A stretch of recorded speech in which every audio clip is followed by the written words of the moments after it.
एक शेयर से मिल सकते हैं मल्टीपल कंपनीज के शेयर्स। वेदांता का ये गेम समझ लिया तो प्रॉफिट हो सकता है। अगर आपके पास वेदांता का शेयर्स है तो ये वीडियो स्किप मत करना, वरना आपसे बड़ा अपडेट मिस हो सकता है। डीमर्जर का न्यूज़ कोई सिंपल न्यूज़ नहीं है, ये इन्वेस्टर के पोर्टफोलियो को कम्प्लीटली चेंज कर सकता है। ऑफिशियली 1 मई 2026 splitting into 5 independent sectors Vedanta limited. First क्या है? Aluminium, Vedanta aluminium metal limited, short में बोले VAML। सेकेंड नंबर पे है merchant power, Talwandi Sabo power limited, TSPL। Third point oil and gas यानी Malco energy limited, MEL। Fourth है iron ore, Vedanta iron and steel limited, VISL। And fifth है Vedanta limited, copper and zinc based metal focused. अब बात करते हैं demerger के बाद investor को क्या अफेक्ट पड़ेगा। अगर आप वेदांता का शेयर्स होल्ड करते हैं तो उसमें क्या अफेक्ट पड़ेगा आपका। आपका कोई भी चेंजेस नहीं होगा उसमें। इनफैक्ट आपका जो शेयर्स है वो 5 सेक्टर्स में डिस्ट्रीब्यूट हो जाएगा। फॉर एग्जांपल, अगर मान लीजिए आप 100 शेयर्स खरीद के रखे हैं 500 रुपीज़ से पर शेयर, तो आपका टोटल वैल्यू हो जाता है 50,000।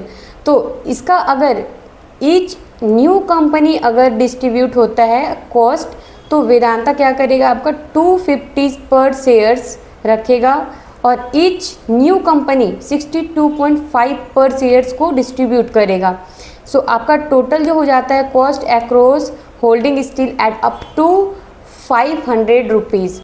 बात करें टैक्स का, तो आपका जो टैक्स चलेगा वो आप जब वेदांता का शेयर्स ओरिजिनल प्राइस पे जब लिए थे वहाँ से आपका टैक्स को ऐड किया जाएगा, ना कि आपका जो अभी डीमर्जर के बाद शेयर्स डिस्ट्रीब्यूट होगा उसमें। तो अगर मान लीजिए अगर आप लॉन्ग टर्म के लिए इन्वेस्ट किए हैं अप टू 1 ईयर्स, तो वहाँ आपको टैक्स लगेगा 12.5%।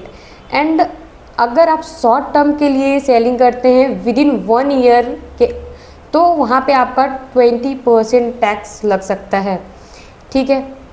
लास्ट बात करते हैं पेंडिंग लिस्टिंग प्रोसीजर। इसका जो टाइमलाइन है, यानी कि अभी ये इंडियन स्टॉक्स एक्सचेंज में लिस्टेड नहीं है, तो इसका जो टाइमिंग है वो है 4 to 8 वीक्स, यानी मिड जून टू जुलाई के आसपास ये इंडियन एक्सचेंज स्टॉक्स में ये ऐड हो जाएगा। तो अगर आप भी शेयर्स होल्ड करके रखे हैं तो कोई घबराने का बात नहीं है। इनफैक्ट आपको इन्वेस्ट करना है अभी, क्योंकि अभी से अगर आप वेदांता पे इन्वेस्ट करते हैं तो स्टार्टिंग में क्या होता है, कोई भी अगर अभी सेक्टर सेलेक्ट होता है, इंडियन स्टॉक्स में लिस्टेड होता है, तो स्टार्टिंग में आप देखिएगा विदिन 1 to 2 मंथ आपको कई ज़्यादा रिटर्न्स दे सकता है। तो अभी भी आप इन्वेस्ट कर सकते हैं जो नहीं किए हैं, और जो कर चुके हैं वो और भी कर सकते हैं। अभी मिलते हैं next day next latest news के साथ। तब तक के लिए learn more and earn more.